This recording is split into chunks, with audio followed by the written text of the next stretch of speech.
Bom dia, galera da Escola Estadual Professora Zenilda Gama Torres, meus queridos alunos do 7º ano. Nós estaremos dando início agora às nossas atividades, os nossos trabalhos, as nossas aulas, referente aí ao 4º bimestre, tá certo? Então vamos caminhar mais uma vez, convidamos você para mais uma longa, mais persistente jornada na busca do conhecimento. Só para deixar vocês a par, eu nunca digo isso, mas vocês sabem, né? A nossa aula de hoje ela foi extraída do nosso livro didático Por Dentro da Geografia, hoje o capítulo de número 9. Né? Então, a aula de hoje estaremos falando sobre a dinâmica populacional e a urbanização no Brasil. Na verdade, de um modo geral, vamos falar sobre a população brasileira, que é um país que já temos aí mais de 200 milhões de habitantes, quase 210 milhões de habitantes, tá certo? Então vamos lá para mais uma aula de geografia. A primeira coisa que vamos falar é dizer que no Brasil nós temos o IBGE, que é o Instituto Brasileiro de Geografia e Estatística. Este instituto ele faz um censo, que é uma espécie de recenseamento, é uma consulta, é uma pesquisa que ele faz na população brasileira, de casa em casa, dependendo daquilo que ele quer saber, a quantidade de pessoas, a quantidade de quantas pessoas moram num domicílio. Eu sei que é justamente este órgão que ele é responsável para ter uma espécie de leitura da nossa população, tá certo? E o IBGE, no ano de 1970, eu não era nem nascido ainda, em 1970, quase a metade da população brasileira era formada de pessoas de até 14 anos. De novo, então na década de 70, no comecinho da década de 70, quase a metade da população brasileira era de 14 anos para baixo. Era uma população extremamente jovem. Já agora, no ano de 2012, a quantidade de pessoas que tinha no Brasil até 14 anos baixou para 23%. Estima-se que daqui a 30 anos, por exemplo, daqui para o ano 2050, essa população de até 14 anos no Brasil não vai ultrapassar aí a casa dos 18%. O que nós queremos dizer, e vamos enfatizar um pouco isso mais na frente, é que o Brasil está passando por uma transição e ele não é mais considerado um país jovem, já é tido como um país adulto, tá certo? Ok. Processos que aumentam ou diminuem a população. Você já parou para imaginar? A população de uma cidade, a população de um estado, a população de um país ou do planeta Terra, de um modo geral, essa população, ela aumenta ou ela diminui, tá certo? Aqui eu tenho uma espécie de pizza, uma população, certo? Aí, vamos lá. Como é que um país ele cresce? Como é que essa população ela cresce? Ela vai crescer pela quantidade de nascimentos. Lógico, se uma população aí ela tem 1 milhão de habitantes, nascer um bebê, ela vai ter 1.001.000 habitantes, certo?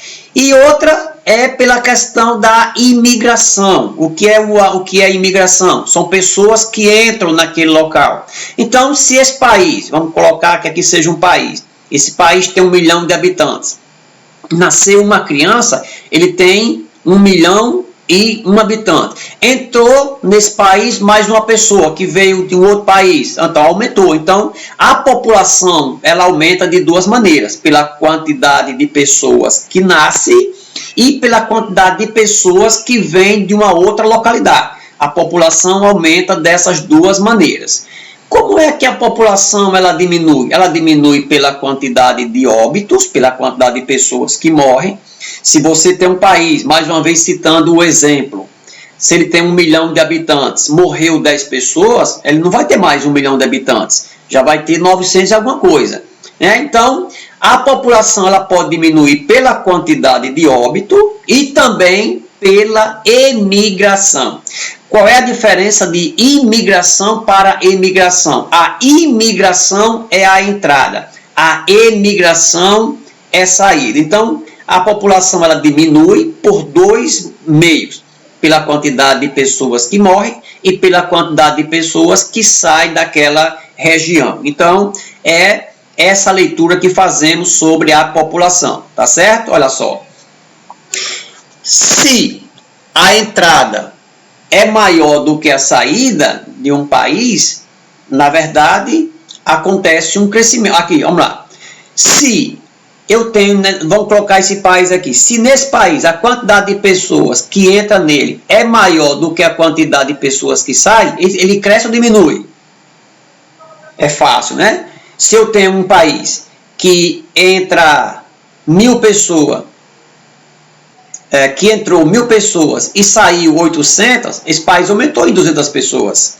Tá certo? Então, quando é? Então, se a quantidade de pessoa que entra é maior do que a que sai, ele aumenta. Se a saída, lógico, se a saída de pessoas desse país, dessa cidade, for maior do que a quantidade de pessoas que entram, a população vai diminuir. Da mesma forma é no que diz respeito à questão do nascimento. Se nesse país, nessa cidade, sei lá, a quantidade de pessoas que nascem é maior do que as que morrem, a população cresce. Mas, todavia, se a quantidade de pessoas que morrem for maior do que a que nasce, a população vai diminuir. Tá certo? Isso aí é só para vocês terem essa ideia mesmo. Olha só, da mesma forma é a questão do nascimento, né? Eu tenho o nascimento menos a quantidade de óbitos. Eu tenho o quê? É igual ao crescimento vegetativo ou natural. Se alguém um dia perguntar para você o que é o crescimento natural de uma população, como é que eu calculo o crescimento vegetativo de uma população? Eu pego o número de nascimentos, diminuo da quantidade de pessoas que morrem, o resultado eu tenho o crescimento vegetativo ou natural. Vamos colocar mais uma vez esse exemplo. Um país aí qualquer que vai ter 1 milhão de habitantes, nasceram 300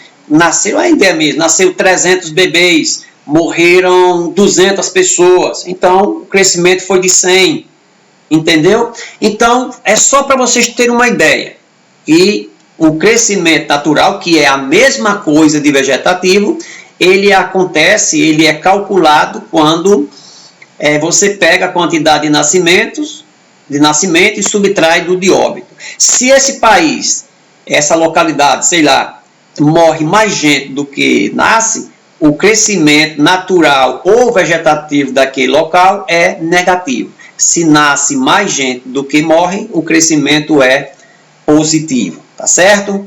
Vamos lá.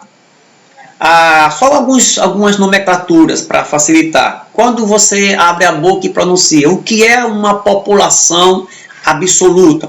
Tipo, qual é a população absoluta de Apodi?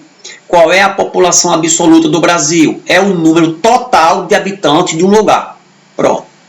É a quantidade total de habitantes de um lugar, de uma cidade, de um país, sei lá. Então, população absoluta é, digamos assim, a quantidade total de habitantes de uma localidade. O que é uma população relativa? População relativa, ela se refere, eu já havia falado um pouquinho por cima disso aí, o que é uma população relativa? O termo se refere à relação entre a população absoluta do local com a área que ela ocupa. Deixa eu ver se eu sou mais preciso. O que é uma população relativa? Eu pego a quantidade de população, eu pego a população absoluta e eu vou fazer um cálculo aí com a quantidade com o tamanho do território. Com o tamanho do território. Então, quando eu faço esse jogo, quando eu pego a quantidade de habitantes e eu vou, digamos assim, eu vou dividir pela área total daquela cidade ou daquele país, então o resultado eu tenho a população relativa, ou seja, a quantidade de pessoas que moram a cada quilômetros quadrado, tá certo? E aí, mediante a este cálculo, eu sei se um país ele é povoado ou se ele não é povoado, né? Eu até não falei nesse tópico de cima, mas eu vou dar uma pequena palhinha. Pela quantidade de habitantes de uma localidade, eu sei se esse país, se essa cidade, ela é populosa ou não é populosa, né? Então, um país, ele é populoso quando ele tem aí, sei lá, mais de 50 milhões de habitantes. Quando aquele país tem uma população, sei lá, 20 milhões de habitantes, 30 milhões de habitantes, esse país é um país chamado pouco populoso. Então, para um país ser populoso, é preciso que ele tenha muita gente, lógico. Pouco populoso quando tem uma população pequena. Quando um país ele é povoado, não confundam, quando ele é povoado é quando a sua população ela é bem distribuída pela área. Quando a quantidade de habitantes por cada quilômetros quadrados ultrapassa aí a 50 pessoas, nós costumamos dizer que ele é um país povoado. Quando eu pego, por exemplo, o Brasil, quando eu pego a população do Brasil, 210 milhões de habitantes, quando eu vou dividir pela área do Brasil, que é muito grande, eu não vou ter nem 20 pessoas por quilômetro quadrado. Eu posso dizer que o Brasil ele não é um país povoado, apesar de ter uma grande população. Um país povoado depende da quantidade de habitantes que moram por quilômetros quadrados. Se aquela população ela é bem, digamos assim, bem distribuída, tá certo? Ok, então eu já falei um pouco sobre isso aqui. Populoso, o próprio nome já diz, né? E a diferença entre eles é que o populoso se refere a um determinado lugar que possui elevada quantidade de pessoas, absoluto. O povoado está relacionado ao número de habitantes por quilômetros quadrados, como eu já havia dito aí para vocês, tá certo? Então, só esses 4 termos para vocês não confundirem. Não confundam populoso, uma grande quantidade de pessoas, com povoado, que é uma boa quantidade de pessoas distribuído por cada quilômetros quadrados. Um país ele pode até ter uma população grande, mas se essa população ela não for bem distribuída por quilômetros quadrados, essa população, esse país ele é um país pouco povoado. Tipo um exemplo, você pega um país como um país que ele vai ter um deserto no seu interior. Então, muita gente não vai estar morando, digamos assim, naquelas localidades. Automaticamente, ele é um país pouco povoado, porque a população ela é mal distribuída. A quantidade de pessoas dividida por quilômetros quadrados é bem pequena. Tá certo? Ok.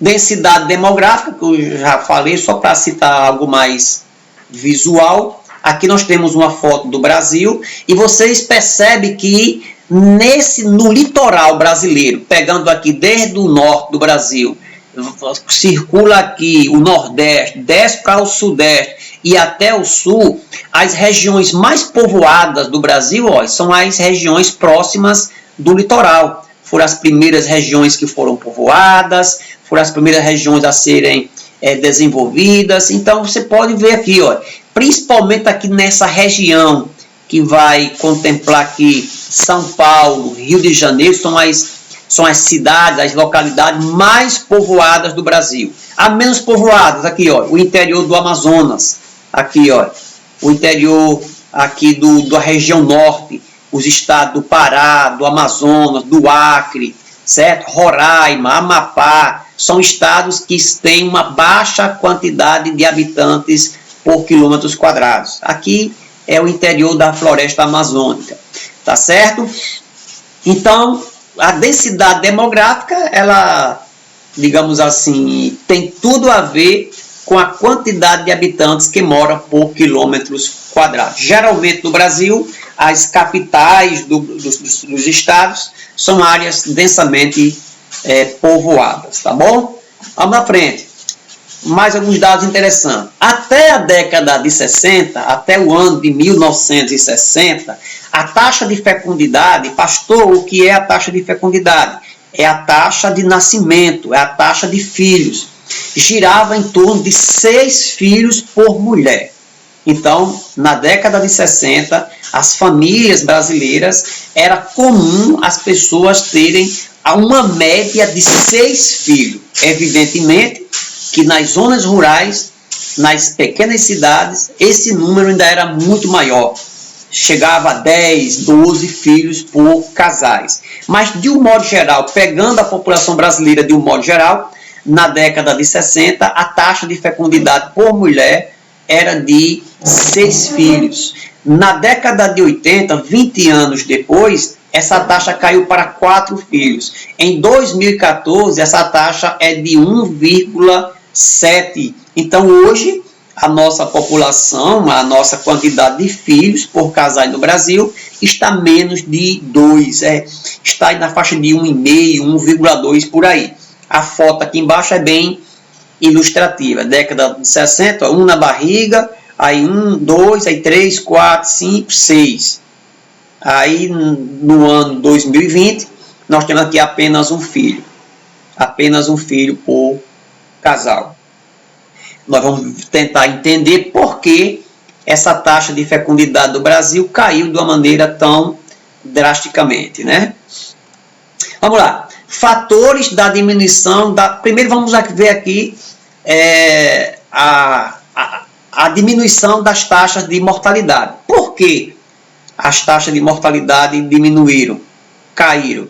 Eu não falei isso para vocês, mas no início do século XX, a população ela não crescia muito. O crescimento não era tão estrondoso, porque nascia muita gente, mas também morria muita gente. Aí depois, quando as taxas de mortalidade foram diminuir, principalmente pela melhoria das condições sanitárias e de higiene, as famílias começaram a ter condições melhores de moradia, de alimentação, e isso aí veio fazer com que as crianças morressem menos. As campanhas de vacinação em massa, as crianças começaram a receber doses sequenciadas de muitas vacinas que imunizavam a criança contra paralisia infantil, difteria, meningite, tétano e por aí vai, varíola. Então, essas vacinas, elas foram responsáveis para que a quantidade de mortes por criança ela caísse muito. E também o avanço na medicina, com cirurgias, com tratamento, com remédios, né?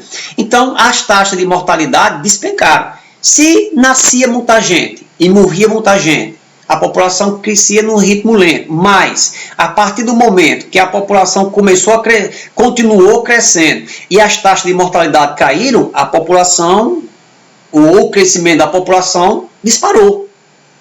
Disparou, né? E chegou um período, lógico, que a gente tinha um grande crescimento populacional. A população cresceu de uma maneira muito assustadora. Agora, com o tempo, o que começou a cair foi a taxa de natalidade, a taxa de nascimento. Certo? Aí foi aí onde o crescimento começou a diminuir. Por quê? Porque a quantidade de filhos por casais diminuiu. Aí vem a pergunta, por quê? Qual foi o motivo, ou quais foram os motivos que levaram as taxas de natalidade da população ela a diminuir? Vamos lá. Aumento da população nas áreas urbanas, que influenciou os seguintes. Vamos lá. Quando a população das cidades começaram a crescer, quando a população da zona rural sofreu um êxodo rural, veio morar na cidade. Então, a própria vida do homem na cidade vai proporcionar a diminuição de filhos. Alguém pode dizer por quê? Mulher no mercado de trabalho. A mulher no sítio, ela está lá no sítio, está trabalhando e tem um filho, tem 2, tem 3, tem 4, e ela está lá. Na cidade, a mulher ela começa a trabalhar, ela começa a perceber se ela for trabalhar, ela vai ter de diminuir a quantidade de filhos por casais. Porque se ela não diminuir a quantidade de filhos, como é que ela vai trabalhar com 2, 3 filhos? Aí a mulher ela começou a diminuir a quantidade de filhos porque o trabalho dela era mais importante, digamos assim, né? O uso de anticoncepcionais contribuiu também para a diminuição da quantidade de filhos. A mulher tinha um filho todo ano, mas aí começou a se desenvolver os métodos anticoncepcionais, aquelas pílulazinhas que a mulher toma todo dia para não engravidar, aquelas ligações que a mulher faz das trompas de falópia nas partes internas da mulher, né? Então ela faz uma cirurgia que ela não mais ela vai engravidar. Tem a questão do uso do DIU, da camisinha, que contribuiu para que a mulher não engravidasse sempre. Ela ia agora se planejar para engravidar. E outra, tem a questão do custo de vida. Tem a questão do custo de vida na cidade. O camarada sabe que na zona rural o camarada trabalha e é meio aperreado, mas um trabalha e o filho ajuda o pai e aí vai vivendo. Na cidade o custo de vida é muito alto. E aí o pai coloca na cabeça a seguinte situação: é melhor eu ter um filho ou 2 e eu poder dar a ele um bom estudo, uma boa moradia, uma vida mais confortável, do que ter 5 e aí criar que nem se cria batata. Então essa mudança na mentalidade do cidadão urbano veio fazer com que a população ela diminuísse, né? Lógico, é evidente que a população da zona rural com o tempo também passou a diminuir, levando em consideração esses mesmos critérios que vocês estão vendo aí, uns mais do que os outros, tá bom? Ok, eu coloquei aqui para reforçar mais ainda, menos nascimento, dizendo que no Brasil nós temos menos nascimento a cada ano. A queda da taxa de fecundidade no Brasil tem caído de maneira desigual. Aqui é um dado que eu não tinha colocado ainda. Entre as regiões brasileiras. Por exemplo, a quantidade de filhos por casais não é a mesma em São Paulo e lá no Amazonas. A quantidade de filhos por casais não é a mesma lá na região, lá no estado do Rio Grande do Sul, como aqui no Rio Grande do Norte. A ideia é esta, que geralmente as regiões, deixa eu ver aqui o que eu fiz aqui, deixa eu ver se eu volto. Deixa eu tentar voltar aqui, bicho aqui deu. Isso. Geralmente, deixa eu ver se eu consigo pegar minha canetinha agora. Marca texto para você. Ok, deu certo. Vamos lá. As regiões sudeste e a região centro-oeste são as regiões que apresentam as menores taxas de fecundidade, ao passo que a região norte é a região que apresenta a maior média de fecundidade do Brasil. Então, a quantidade de filhos por casais não é a mesma entre as regiões brasileiras. O Nordeste é maior do que o Sudeste, do que a Sul, certo? Os fatores a gente já viu, né? A questão da escolaridade, a pessoa começa a entender, a ter uma visão que é melhor se planejar, isso aqui é chamado de planejamento familiar, a própria urbanização, a vida da cidade, a própria logística do homem morar na zona rural contribui para que as meninas elas casem mais cedo e automaticamente quando tiver com 25 anos, que muitas vezes é a idade que uma da cidade vai casar, ela já tem 3 filhos enquanto a da cidade vai casar agora, o próprio mercado de trabalho, né? Então são situações que fazem com que a quantidade de filhos por casais venha diminuir, a taxa de fecundidade venha diminuir, tá certo? Justamente por esse tipo de situação que vai chegando e mudando a mentalidade das pessoas. Vamos lá. O Brasil é um país em transição. O que é uma coisa transição? Que está passando de um extremo para outro. O Brasil, no passado, na década de 60, era um país que tinha uma população extremamente jovem. Hoje, o Brasil já está passando por isso. Hoje em dia, a quantidade de idosos no Brasil está crescendo muito. Então, o Brasil está deixando de ser um país jovem e passando a ser um país mais maduro. O número acontece um número crescente de idosos e uma diminuição na quantidade de jovens. No Brasil, isso aqui ainda não acontece, mas em alguns países lá na Europa, eles estão ficando assustados, como lá na Alemanha, que a quantidade de idosos está muito grande e os jovens estão diminuindo. Tem época lá tem países lá já na Europa que a quantidade de idosos está ficando maior do que a de jovens. E eles se preocupam porque daqui a alguns anos vai faltar mão de obra no país, eles vão ter de exportar. Ou melhor, vão ter de importar, vão ter de trazer, né? Vai ter de trazer pessoas de fora. Outra, isso revela uma melhoria das condições de vida da população. Isso aqui vocês podem ver uma pergunta num desses Enem da vida. Qual é a relação do aumento da quantidade de idosos nos países? Qual é a relação desse crescimento de idosos com a melhoria econômica das condições de vida do país? Todas. Se o camarada ele é jovem, ele viveu bem, ele teve boas condições de saúde, de alimentação, de saneamento básico. Então, se ele está vivendo melhor, automaticamente a sua idade será mais estendida. Então, todo país rico, extremamente rico, a quantidade de idosos é muito alta, porque se vive muito porque as condições de vida é melhor. Os jovens, e aí nos países que são jovens, né, tem dificuldades porque esses países que tem muito jovem é preciso de muito investimento na saúde e também na educação. Nos países que tem muitos idosos também necessitam.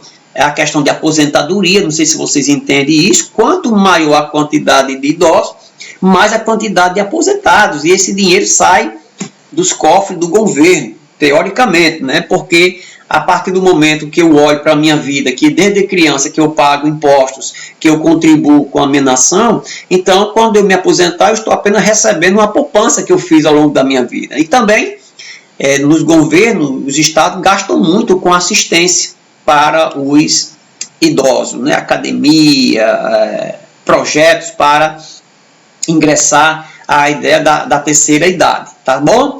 Então, só para você ter essa leitura. Vamos para frente, transição demográfica, mostrando que o Brasil é um país que está em transição. Vamos ver isso aqui de maneira gráfica.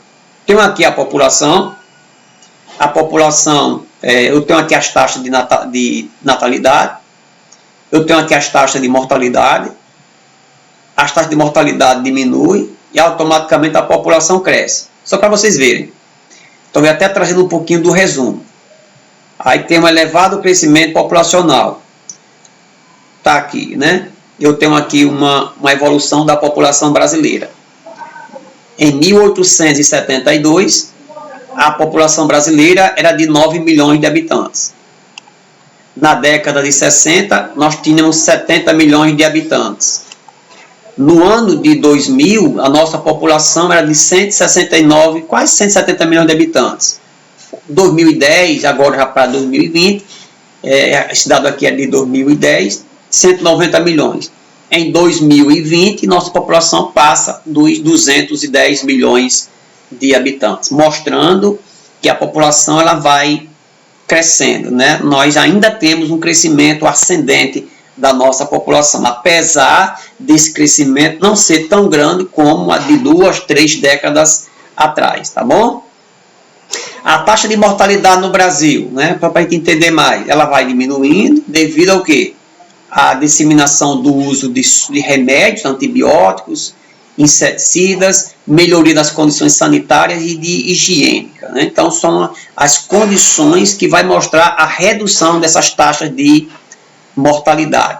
Taxa de natalidade, como é que acontece? Como é que ela reduz? Devido à queda das taxas de mortalidade e o processo de urbanização, né? A taxa de natalidade ela cresce num período, é uma espécie de boom, mas depois ela começa a se estabilizar e a diminuir. Com a queda das taxas de mortalidade, a população cresce. Mas depois, com o processo de urbanização, a população começa a ter um outro modo de vida, a vida corrida, o trabalho da mulher, a questão do custo de vida, a mudança de percepção, o uso de métodos anticoncepcionais, que nas cidades as mulheres usam mais do que na zona rural. Então, tudo isso aí fez com que a quantidade das taxas de natalidade também viesse a cair. Olha só, aí essa taxa de mortalidade acontece, logicamente, a queda de mortalidade infantil, e acontece também com a urbanização a queda nas taxas de fecundidade. Ok, estrutura etária, para a gente partir aqui já para o nosso encerramento. Deixa eu abrir aqui o leque para a gente começar a ligar. Nos países desenvolvidos, olha só, países desenvolvidos são países ricos. Geralmente as taxas de natalidade são baixas. Vamos lá. Os índices de mortalidade também são baixos e a perspectiva de vida é alta, ou seja, a quantidade de anos que uma pessoa vive é alta, 80, 90 anos. Já nos países subdesenvolvidos, a taxa de mortalidade, de uma maneira geral, é alta, principalmente nos países asiáticos e africanos. A taxa de mortalidade também, sim, a de natalidade é alta e a de mortalidade também é alta, né? A quantidade de filhos por casais é alta e a quantidade de mortes por criança ainda é alta. E a perspectiva de vida é baixa. Nós temos alguns países africanos que a média de vida é de 35 anos, 40 anos. Ou seja, pelos problemas, pela fome, pelas doenças, pelos desmandos que nós temos lá pela África, em alguns países asiáticos, a expectativa de vida, enquanto no Japão é de mais de 90 anos, nesses países aí é de 50 anos, 40 e poucos anos. Então, mostrando a realidade dos países pobres e mostrando a realidade dos países ricos, certo? Só para a gente ver aqui a pirâmide etária, que é uma pirâmide que ela consegue mapear, ver cálculos envolvendo homens e mulheres, e mostrando alguns aspectos. Por exemplo, aqui nós temos uma pirâmide etária do Brasil na década de 80, certo? Outra no ano 2000 e a outra em 2010. A cor azul aqui é de homens, a de rosinha aqui é, sei lá, pink, rosa é de mulher. Então assim, na década de 80, a quantidade de jovens era muito alta, olha só como a quantidade de gente é grande aqui, ó, tanto de homens como de mulheres. A quantidade de idosos, ó, acima de 70 anos, bem pequenininho, ó, bem estreitinho aqui. Ó. Nos anos 2000 já mudou, ó. A base da pirâmide foi estreitando, ó, em relação a essa daqui. A quantidade de filhos por casais, a quantidade de filhos de até 4 anos foi diminuindo, tanto de homens como de mulheres. E o topo da pirâmide, com pessoas com mais de 70 anos, ó, cresceu mais a quantidade de pessoas, tanto de mulheres quanto também de homens. No ano 2010, a base da pirâmide, ou seja, a quantidade de filhos que vai de 0 a 4 anos, de 5 a 9, de 10 a 14, está estreitando, ó. Está ficando bem mais estreito do que essa pirâmide aqui, ó, que era muito larga, a base da pirâmide. E o topo da pirâmide também vai ficando cada vez mais elástico. Ó.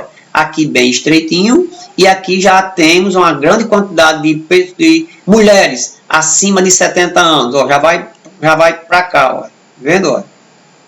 A quantidade de homens aqui como já é grande. Ó, se for comparado com na década de 80. Então, isso demonstra uma evolução, uma melhora de vida das pessoas, onde as pessoas começam a ter um controle maior, né, sobre as taxas de natalidade, de fecundidade, e aumento das taxas de pessoas que estão ultrapassando aí a casa dos 60, 70 anos. Isso aí é uma realidade do Brasil hoje. Se eu colocasse aqui uma pirâmide etária do Brasil agora em 2021, aqui em cima já vamos ter mais largo um pouco, e aqui embaixo a base, tanto de homem como de mulher, também já estreitando cada vez mais. Ok, então, eu já falei isso aqui. E no Brasil nós temos mais mulher do que homem, não sei se vocês sabem disso. Então você que é rapazinho e que está pensando em arranjar namoro, comece a se preparar, a se embelezar e a orar, porque está faltando mulher no Brasil, viu? Ou melhor, você que é mulher, estou trocando, você que é mulher, que quer arranjar namoro no Brasil, você tem que se arrumar legal e orar, porque está faltando homem no Brasil. Nós temos no Brasil bem mais mulheres do que homens, mais mulheres do que homens. De acordo com a última pirâmide aí, né, de 2019, o número de mulheres no Brasil é de 51,8%, ao passo que de homem é de 48,2%. Então, temos mais mulheres do que homem. O que a gente pode dizer é que nós temos um mundo mais barulhento, mais zoadento do que antigamente. Brincadeirinha. Mas vamos lá. Então, a taxa de mortalidade é superior entre os homens, ou seja, no Brasil, as taxas de mortalidade é maior do lado do homem, né? Então, a perspectiva de vida da mulher é maior. No Brasil, mulher, em grande parte dos países do mundo, mulher vive mais do que o homem. E alguns fatores, tanto a questão da estrutura biológica, apesar que nasce mais homem do que mulher, mas a mulher vive mais do que os homens. O homem, grande parte de acidentes é mais homem do que mulher, grande parte de gente que morre vítima de violência é mais de homem do que de mulher. Então, quando se bota isso em comparação, aí realmente a quantidade de homem no Brasil é bem menor do que a de mulher, tá certo? Vamos lá. Mulheres e o trabalho. Em 2010, cerca de 30 milhões de mulheres estavam exercendo atividades remuneradas. O número de homens era de 53 milhões, ou seja, no Brasil, ainda hoje, mulher ainda trabalha menos do que homem, exercendo, isso aqui já é um absurdo, exercendo a mesma função, mulher ganha menos do que homem. Isso aí já parte já para o lado do preconceito, né?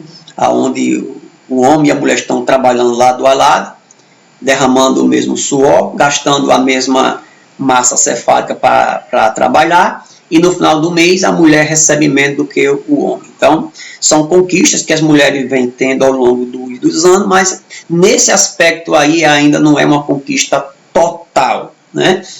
E ainda tem muito essa questão, ainda tem uma questão de que certos trabalhos não é para mulher, certos trabalhos é só para homem, e como se o trabalho da mulher fosse menosprezado, ok? Não quer dizer que as mulheres trabalhem menos, como eu falei, né?